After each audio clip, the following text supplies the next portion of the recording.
ஒரு மாயாஜால காட்டில் விலங்குகள் அனைத்தும் மனிதர்களைப் போல பேசும் திறனுடன் மகிழ்ச்சியாக வாழ்ந்து வந்தன.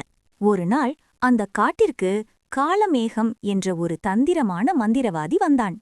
காட்டில் உள்ள விலங்குகளின் பேச்சையும் மாயசக்தியையும் அபகரித்து மாபெரும் மந்திரவாதியாக மாற அவன் ஆசைப்பட்டான்.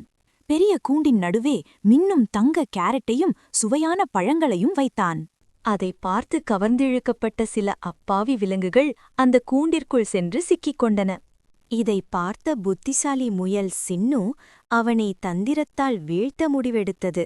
ஐயா, பெரிய மந்திரவாதியே, உங்கள் மாயாஜால சக்தியை பார்த்து நான் வியக்கிறேன். ஆனால் இந்த காட்டின் நடுவே உள்ள மாய குளத்தில் உங்களை விட பெரிய மந்திரவாதி காட்டையாள திட்டமிடுகிறார் என பொய்க்கதை சொன்னது.